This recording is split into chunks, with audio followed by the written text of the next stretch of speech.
Let's read this question. So this question says a dimensionally consistent relation for the volume V of a liquid of coefficient of viscosity eta flowing per second, ठीक है, through a tube of radius r and length l and having a pressure difference P across and is and is, ठीक है। Dimensionally consistent formula आपको यहाँ पर बताने के लिए बताना, डायमेंशनली कंसिस्टेंट फॉर्मूला। तो इस क्वेश्चन का बच्चों की कॉन्सेप्ट और डायमेंशन लिख लीजिए, क्या लिख लीजिए, डायमेंशन लिख लीजिए। डायमेंशन लिख सकते हैं या फिर डायमेंशन एनालिसिस लिख सकते हैं, ठीक है। by using the principle of dimension we will solve this problem, okay। बोला क्या है, देखिए dimension consistent relation for volume पर सेकंड बोल रखा है, ठीक है। तो देखिए लेफ्ट साइड पे तो आपका वॉल्यूम पर सेकंड है, ठीक है, through a tube of radius R, ठीक है, of length L having a pressure difference, ठीक है। तो देखिए बच्चों जो आपकी वॉल्यूम पर सेकंड है तो पर टाइम आएगा, ठीक है। वॉल्यूम पर यूनिट टाइम जो है आपकी, ठीक है, पर यूनिट टाइम ये किस किस पर डिपेंड कर रही है, देखिए कोफिशिएंट ऑफ विस्कोसिटी पर डिपेंड कर रही है, ईटा ईटा की पावर ऑफ एक्स बोल देते हैं, ठीक है। और किस पर डिपेंड करती है, रेडियस रेडियस की पावर ऑफ वाई बोल दीजिए, एंड लेंथ लेंथ की पावर आप क्या मान लीजिए बच्चों, जेड मान लीजिए, ठीक है। और प्रेशर डिफरेंस पी पी से मान लीजिए आपकी डब्ल्यू पर डिपेंड कर रही है, ठीक है। ऑल राइट, देखिए रेडियस और ये लेंथ, ठीक है, इन दोनों की डायमेंशन तो सेम होगी, तो हम इसको ऐसे तो इसके हम देखिए दूसरे तरीके से सॉल्व करना पड़ेगा। ऐसे तो देखिए बच्चों हम इसको सॉल्व नहीं कर पाएंगे, क्योंकि रेडियस और लेंथ दोनों की डायमेंशन आपकी लेंथ लेंथ की डायमेंशन है, ठीक है। तो वाई प्लस जेड हो जाएगा, ठीक है। तो इसको हम देखिए क्वेश्चन के थ्रू ही सॉल्व करते हैं। देखिए पहले सबसे पहले क्या है, वी वी आपका क्या रिप्रेजेंट कर रहा है, वॉल्यूम पर सेकंड, ठीक है। तो वॉल्यूम पर सेकंड है तो आपका L Q by by T होगा, टी को ऊपर लेके आ गया तो टी माइनस वन हो जाएगा। ये तो आपकी लेफ्ट हैंड साइड की डायमेंशन होगी। प्रेशर प्रेशर किसके इक्वल होता है, आपका फोर्स अपॉन एरिया, ठीक है। फोर्स क्या होता है, mass into acceleration, M L T minus two divided by आपका एल का स्क्वायर हो जाएगा। इसको आप लिख सकते हैं M L minus one T minus two, इसको आप ऐसे लिख लेंगे, ठीक है।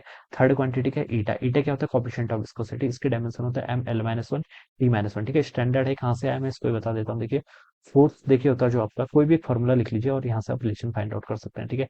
ये आपका रिलेशन होता है, force equal to eta A times DV by D X के इक्वल होता है। फोर्स क्या होता है, मास इंटू एक्सेलरेशन, तो यहाँ से ये आ जाएगा, ठीक है। ईटा की डायमेंशन आपको फाइंड आउट करनी है, एरिया की डायमेंशन लेंथ का स्क्वायर, और ये क्या है, वेलोसिटी ग्रेडियंट, वेलोसिटी की dimension L T minus one divided by क्या एल, ठीक है। एल से यहाँ पर बच्चों आपका एल कैंसिल हो गया, ठीक है। और यहाँ पर से देखिए ये आपका ईटा की डायमेंशन हम क्या लिख सकते हैं, मास, तो ऐसे रहेगा, एल की पावर टू इधर आएगा तो एल एल एल की पावर माइनस वन हो जाएगा, टी की पावर माइनस वन से ये कैंसिल करेंगे तो यहाँ पर माइनस वन हो जाएगा, तो M L minus one T minus one, ठीक है। तो ये मैंने यहाँ पर डायरेक्ट लिख लिया, ठीक है। तो पी आ गया आपका, ईटा आ गया, और क्या है, रेडियस रेडियस आर की पावर फोर है, आर की पावर फोर की डायमेंशन एल की पावर फोर लिख लेंगे, ठीक है। और क्या टर्म बची आपके यहाँ पर, एल लेंथ की डायमेंशन तो बेसिकली क्या होगी, लेंथ होगी, ठीक है। अब इनमें देख लीजिए, ऑप्शन वाइज इन्हें चेक कर लेते हैं। पहला ऑप्शन देखिए, और बाकी फाइव बाई एट कॉन्स्टेंट है तो उसकी तो डायमेंशन होगी ना, ठीक है।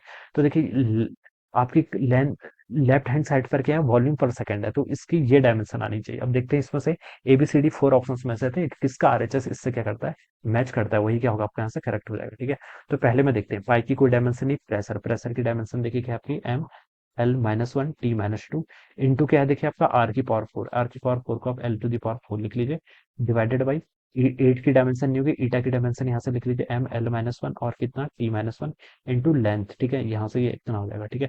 और बच्चों देखिए बच्चों, मास से आपका एक एम यहाँ पर कैंसिल हो गया, एल की पावर माइनस वन से एल की पावर माइनस वन कैंसिल हो गया, ठीक है। एल से यहाँ पर इसको कैंसिल करेंगे तो एल की पावर थ्री हो जाएगा, ठीक है।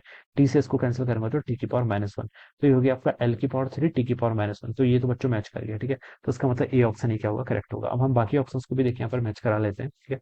बाकी में देखिए आपका क्या है, पाई ईटा एल, ठीक है। पाई की डायमेंशन नहीं होगी, ईटा की डायमेंशन आप लिख लीजिए M L minus one T minus one into length की डायमेंशन एल हो जाएगी, ठीक है, डिवाइडेड बाई डिनोमीटर में एट की डायमेंशन नहीं होगी, प्रेशर की डायमेंशन यहाँ से लिख लीजिए M L minus one T minus two into कितना हो जाएगा आपका, एल की पावर फोर हो जाएगा, ठीक है। एल की पावर माइनस वन से एल की power minus one cancel, M से आपका यहाँ पर एम कैंसिल, ठीक है। यहाँ पर देखिए ये टी ऊपर जाएगा तो कितना होगा, टी की पावर माइनस टू ऊपर चला जाएगा तो टी की power plus two minus one करेंगे तो टी की पावर वन आ गया, और ये एल की पावर कितना हो जाएगा यहाँ से, माइनस थ्री हो जाएगा, ठीक है। तो ये आपका देखिए रॉन्ग आ गया, दिस इज नॉट करेक्ट, तो बी ऑप्शन तो बच्चों क्या हो गया, रॉन्ग हो गया, ठीक है। सिमिलरली हम सी को भी चेक कर सकते हैं, eight into P, P pressure की डायमेंशन कितनी है, देखिए एम एल की पावर माइनस वन टी की पावर माइनस टू इंटू आपका ईटा, ईटा की डायमेंशन कितनी हो जाएगी, देखिए एम एल की पावर माइनस वन टी की पावर माइनस वन इंटू आपका लेंथ, लेंथ की डायमेंशन एल हो जाएगी, नीचे आपका एल की पावर फोर है, ठीक है। तो देखिए यहाँ तो एम की पावर टू आ गया, तो ये तो वैसे करेक्ट नहीं हो सकता, ठीक है, क्योंकि एम तो आना ही नहीं है, तो ये तो रॉन्ग हो जाएगा।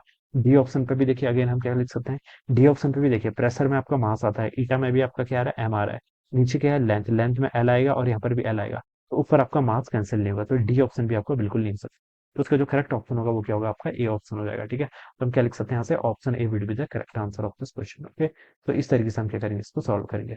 सो I hope you all understood this concept. All the best and thank you so much.